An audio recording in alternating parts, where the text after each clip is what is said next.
Good afternoon. My name is Gabriel Sterling. I'm the statewide voting system implementation manager for the state of Georgia. here to give you an election update as we get closer to finding who will win Georgia's 16 electoral votes for President of the United States. As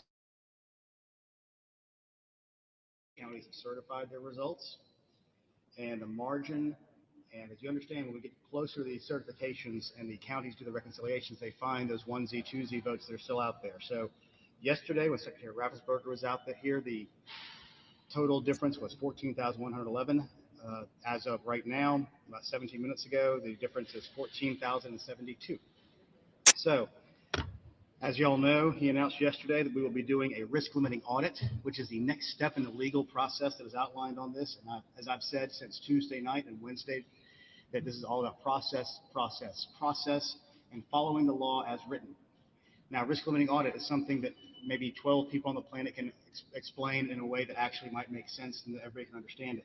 It's one of those scientific things where you can use math to get to a confidence level that the outcome of the election is correct as measured through the system that is built out to get the votes in. In this particular case, the decision was made to do the presidential election. The press, and many times, has mischaracterized the rationale behind this as caving to Trump and their campaign. There's nothing to be further from the truth.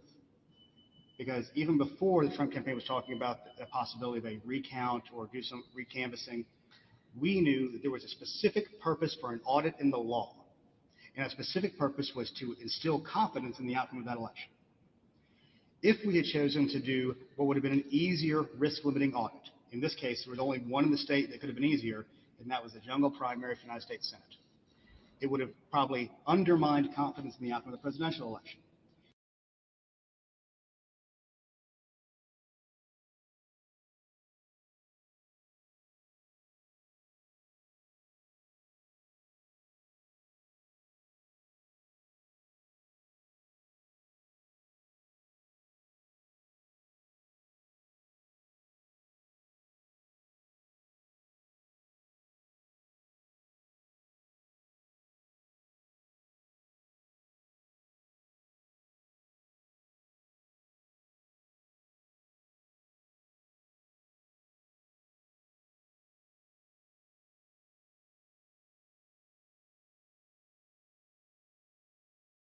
The rationale. That is the reason we've chosen to do this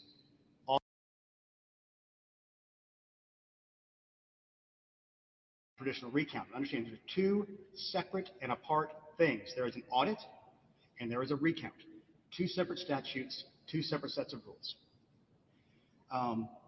So we've chosen to do this audit to instill confidence because, as Emil Moffitt asked the question yesterday, you have been telling us now for over a year that we can trust the counts of these electronic voting machines. And guess what? We stand by that statement because it is the truth. We anticipate this audit will bear that out. And yes, is there a risk involved with doing this? Of course there is. As I've said very plainly and very clearly, human beings are the most flawed part of this process. I guarantee you the numbers will be slightly different. But as a perspective, let me give you some historical data from something that's not exactly the same because it was a recount. In the state of Michigan in 2016, they were doing a manual recount on all hand-marked paper ballots. And the court stopped them partway through. They got through a little over 2 million. And through that, President Trump picked up about 750, Hillary Clinton picked up about 850. So the marginal difference was about 100 out of 2.5 or 2 to 2.5 million votes cast, and those were all hand-marked paper ballots. In this particular situation, we are in a better situation because you usually see changes mainly on hand-marked paper ballots because that's where human beings tend to make mistakes. And in this case, it's only about 25% of our votes, about 1.3 million. So we anticipate there will be some changes. This will also be a logistical issue for especially our large counties. So we have hired some outside groups to help with the logistics side, and another outside group which has really designed the procedures and processes we're going to use and given out the instructions, which if they're going out either right this minute or they went out earlier. We had our first training call with the counties this morning at 11 a.m. I believe it was about an hour and a half. It went well. Counties have a very good understanding of this. And let's give some of the other outside rules around this. They are to begin tomorrow morning at 9 a.m. and they are to end at midnight on Wednesday the 18th. So it's all the way through Wednesday at midnight, not midnight Wednesday morning, midnight of going from Wednesday to Thursday. So they have that amount of time. We have figured out the amount of the amount of auditing teams they need. These will be auditors. And I know there'll be questions about this. If you want to be an auditor, you must be a state of Georgia resident, and then you have to contact the county. If you want to be an observer, you can contact either your local party if they are organized, and if there is no local organized party in your county, you can contact your state party to be an observer. This will be open to the public. There will be observers from both parties. And one other key distinction, as the audit teams are going through the ballots and making their stacks, and they're going to do the thing where they do their stacks, and if there is a ballot they're looking at and they cannot discern the voter's intent, it will be handed to an adjudication team. They'll be made up of both Republicans and Democrats to make the decision as to what that voter's intent was. So there will be a re-adjudication of those ballots. Now, we do not anticipate a high number of those because there were not a lot statewide, and the vast majority of the ones on the hand-marked paper ballot that needed to be adjudicated, mainly for overvotes, was in the United States Senate contest. In the United States President's contest, there were very few where there seemed to be any issues. Either people knew who they were voting for or they didn't. Now, a few other things to talk about numbers, and this goes back towards the misinformation, disinformation situation we see both in Georgia and across the country. There are about 24,000 people who just chose to skip the presidential race. That is not surprising. In fact, it's a very low percent, lower than we anticipated. People are talking about a differential between Biden-only votes or Trump votes, and then the difference between the Senate. If you go county by county, you see different differentials. As in Fulton County, as one example, there were, I believe, 9,000 more voters for Senator Perdue than there were for the president. So all these things will even out over the states. If you look individually, there's nothing that's very odd or ambiguous about that. Another thing we've heard about before is there's 132,000 voters on the rolls or from the national change of address. Federal law prohibits any mass list maintenance during an election year. So guess what? We know they're there. NCOA says that they're there, and there's nothing we can do because of federal law. And if some senators would go maybe look at this and help states clean their list, this could help to make that a process that could be a lot cleaner and a lot smoother. We have joined the Electronic Registration Information Center, which will allow us to do a little more consistent list cleaning to make sure that we have a clean voter list, because a clean voter list is the beginning of the bedrock of the foundation of trusting the final outcomes. I know that there's many other bits of misinformation out there talking about flipping votes and changing votes. And I'll say this again, the hammer and scorecard that I was quoting when I talked about this before, Chris Krebs, who is the director of the Cybersecurity and Infrastructure Security Agency under Homeland Security, hammer and scorecard, this is him talking, not Gabe talking, is nonsense and a hoax. So anybody's claiming that things are being flipped by a super secret computer developed by the CIA is just not speaking, well, is speaking nonsense, I guess. I will quote Chris on that one. So the procedures around the audit is we have to get through by those days. There will be multiple audit teams. We will have observers from both parties. There will be re-adjudication. And the outcome of this will be the certified result. So with that, I will take any questions. Yeah, Doug. Two questions. Are you going to, in your audit, distinguish between votes cast by the machines and votes cast absentee? Will you actually keep separate records? Well, when they made the ballot manifest, they already do that.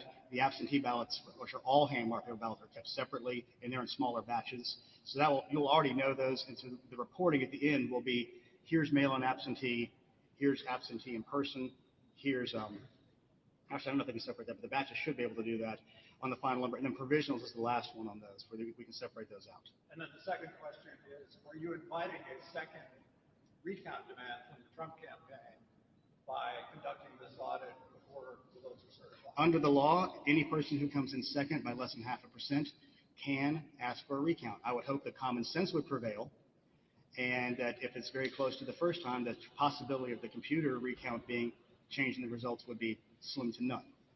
Yeah, Mark. One concern I hear all the time is that I know there's a midnight Wednesday deadline for this to get done. The concern is, everybody wants this count to be done accurately and on time before the certification deadlines. How confident are you that our county and state election officials will be able to get it done in a timely manner?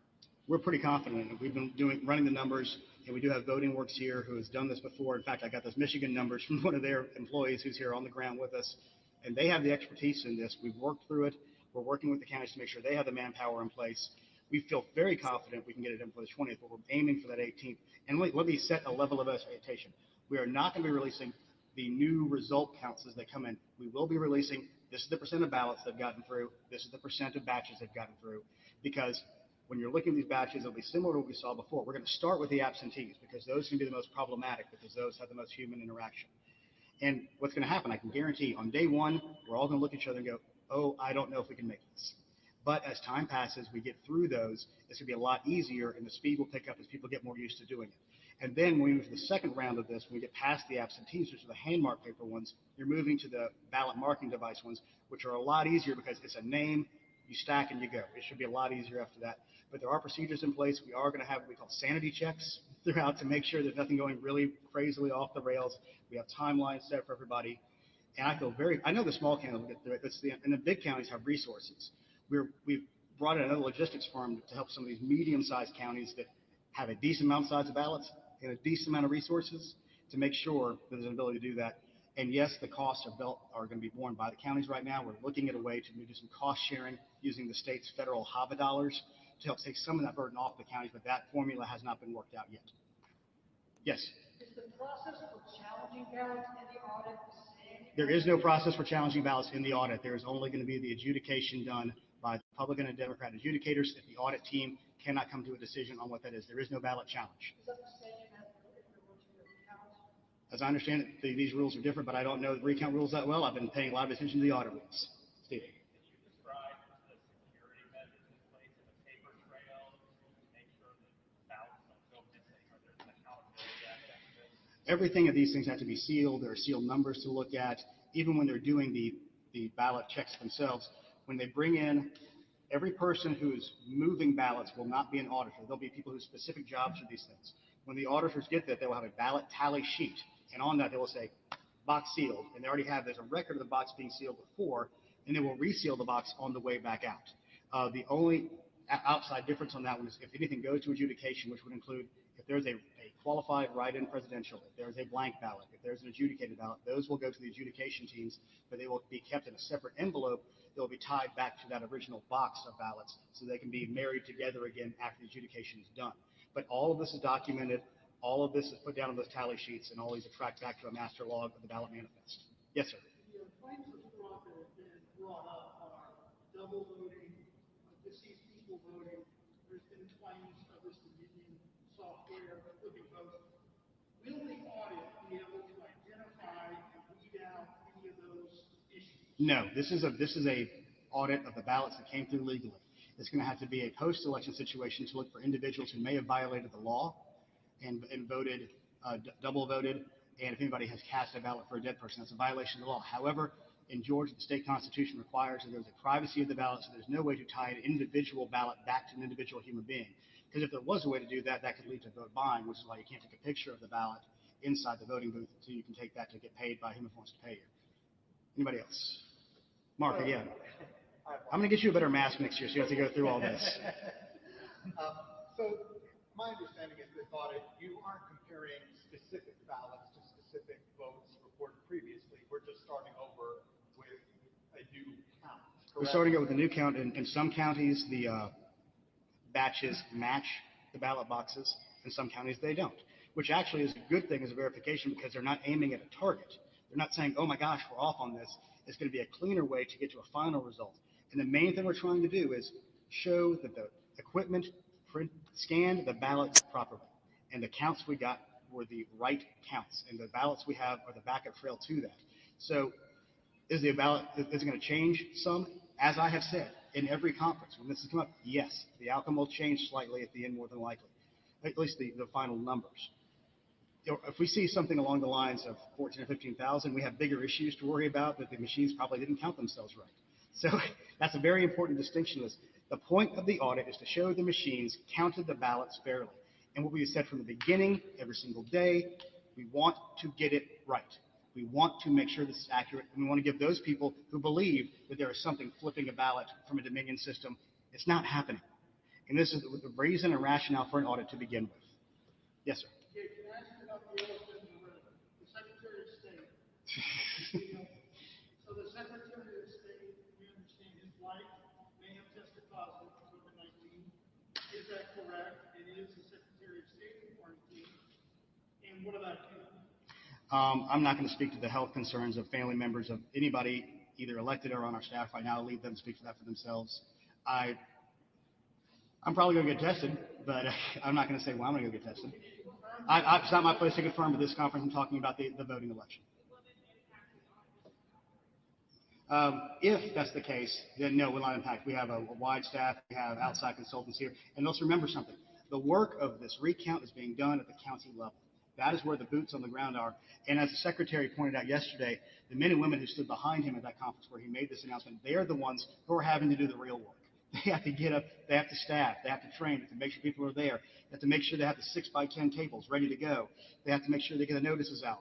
Another thing we're asking them to do is, if they can, please stream this thing live so people can see the process as it happens. We are working every day to be as transparent as we can.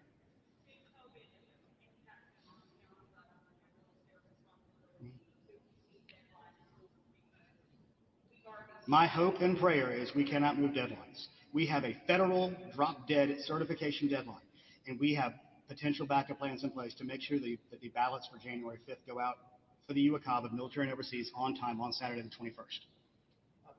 I'll get Doug this one. Will the folks who are auditing the votes coming out of the Dominion machines be able to not only eyeball the bubbles on one side, but also rescan the QR codes? There's no need to rescan QR codes because you're looking at the name. The word Donald Trump is there. The word Joe Biden is there. The word Joe Jorgensen is there. That is what they are stacking. They're not looking at bubbles or anything on that on the ballot marking device created ballots. To test the validity of the QR code. Well, the whole point is, if you count it out, it comes out about the same. That kind of speaks for itself. That's the whole point of the audit. Yeah, Mark. Just going back to yesterday and starting this full statewide audit, to accomplish that, did you set the risk limit to 0? And if so, why? There's two ways to do this. If you go back and listen to the individual, what's a good word to say, academics who discovered this. This is math. You discover math. You don't invent math. They basically said, if you get to a point where you're pulling 10 to 15% of the ballots, you need to go ahead and move to a full hand retally. They have said that on the record as late as last week. You can check with Monica Childers from Voting Works, who knows about these things much more specifically than I do. We could have set it at 0. Would have gotten it. I mean, let's give some perspective. If you set it at 10%, we would have had to pull nearly 1.5 million ballots. If you set it at 5%, you'd have to pull 2.5 million ballots. It is just functionally and logistically easier to go, I'm going to do every single batch and pull number 17 from batch 37 and do that all around the county and try to keep up with all those things. This is functionally an easier thing to do, even though it may not sound like it. It is a lot easier to do. If we want to, we can set it to 0, and it will absolutely get us there. But the realities of the way risk limiting audit works is, and even the discoverers of the science behind this said, if you get past 10 or 15%, you may as well do the whole thing, which is kind of what we're looking at here. And it was part of the discussions we had pre anything from the Trump campaign. As I said at the beginning of this conference, we would have chosen to do this had Biden been the one who was behind by 14,000 votes, because let me guarantee you, of all the people who are yelling right now about these machines and these margins being close that are supporting Donald Trump, if the situation was reversed, the same thing would be happening on the other side. I think we've all seen that over the last few years, that social media puts us into our own bubbles where facts sometimes get a little diluted because we want to believe and see the outcome we want, because it's very important, because to many people, and even to me to a degree, this is the fate of the republic in their minds. They've been told it's the most important election of your lives. We heard that every year since I've been alive, but it always seems to be ratcheting up that way. Yes, ma'am.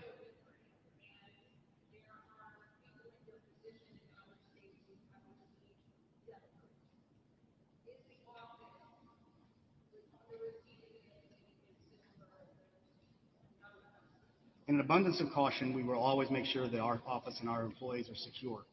I know that there was a situation yesterday with the WSB TV reporter and his cameraman who were put into potentially harm's way, and that's a terrible thing. It shouldn't happen, and we shouldn't be in a situation where anybody from the right or the left puts out the idea that it's okay to try to intimidate people or change people's minds. This office has a responsibility, and one responsibility only, which is the voters of Georgia, to give them the right and accurate result and make sure that the intent of the voters and the will of the people have been met, regardless of outcome. Yes, Steve. At the end of the day, you just want people to trust the system and trust the results. What would you say to somebody who doesn't follow politics, doesn't follow risk limiting audits,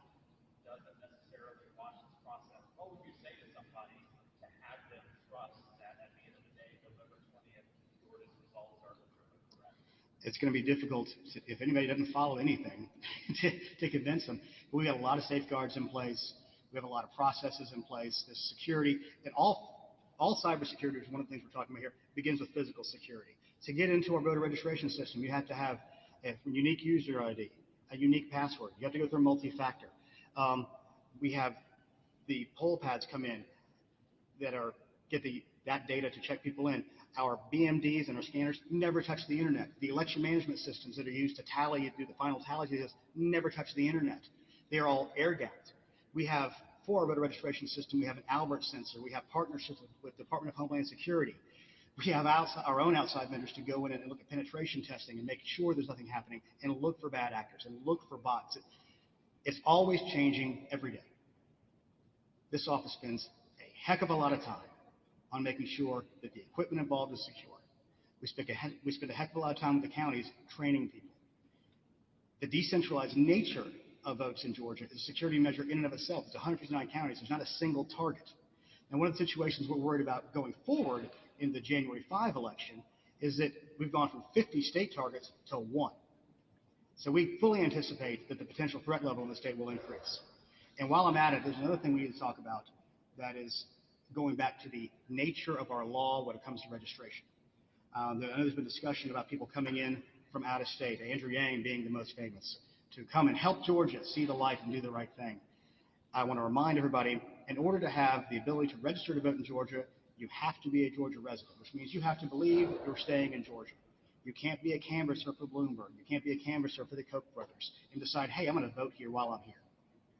If you do that and you leave, the Attorney General office reminded us of this yesterday. They put it online.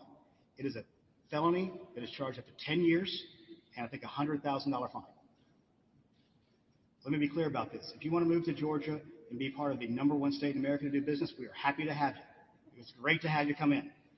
But if you were here for the sole sake of politics, if you voted for Senate in one state and moved here to another state, I know that's another thing that could potentially go before the courts because you've already cast a vote for a body that's going to be seated in January. Don't game our system. The Secretary of State's office will stand with the Attorney General's office and local DAs if you are gaming our system. Come here, campaign, go door to door. It's your First Amendment right, but don't try to game our system. Are you aware of any counties getting a head start on the audit today? No. I think they're going through training. They're going to read, like I said, the final instructions just went out, so it'd be difficult. We've given them a lot of things they have to print. This is a very open process. There's very large signage so they can see what's going on. We know there's going to be observers. We know there's interest. Everybody needs a little bit of time to make sure that they need to make sure the observers there. They need to follow the rules on this stuff. And I feel confident that our counties who have executed everything so well since June, and frankly, 95% of them did it great in June. We had a few. I'll remind everybody again. We have 70% of the issues in June were in one county. And we saw some issues with them. Like I said, I had to go after the Georgia game to State Farm myself because they uploaded their results without doing the reconciliation. It's silly things like this that undermine confidence, is why you have to follow the processes and procedures we lay down. It's boring, it's tedious, but it is vitally important. Yeah, Doug. You said that human beings basically are the weak link here. Mm-hmm. How do you prevent the folks who are doing the hand count from becoming the weak link? Oh, no, they're going to be the weak link. There's no way to prevent it necessarily. All you can do is try to mitigate it by doing them in batches, by keeping the sanity checks in as we go to make sure that things are looking relatively normal. That's how we're going to be able to look for those kind of things. But if there's something that's way wackadoo out of place, we will try to address that as it comes. Like I said, they're going to make mistakes. They're going to make more mistakes than computers. But there are people out there that just fundamentally will not believe the outcome unless they say, I don't trust those computers, so I need a human being to have looked at that to make sure it was right. Yeah. What happens if the counties don't meet the deadline? That's a hypothetical I'm not willing to entertain just yet. All right. Anybody else? Yes, sir. Yes. Oh. I'm sorry. I'm curious about the timing. You said all counties will begin counting on 9 a.m. tomorrow, or is it up to them? No. The audit shall begin tomorrow at 9 a.m. Okay. If you're putting stuff in boxes to go to the place you're going to do your counting, you're starting your audit. Okay. This is more essentially. We don't want people waiting until Monday. We want them to get the show on the road because we're burning daylight every hour. I am recount. This is an audit Correct? that has moved to a point of a hand retallying. It's a retallying. It is not a recount because that is a separate statute. All right. Is that it? All right. Thanks, y'all.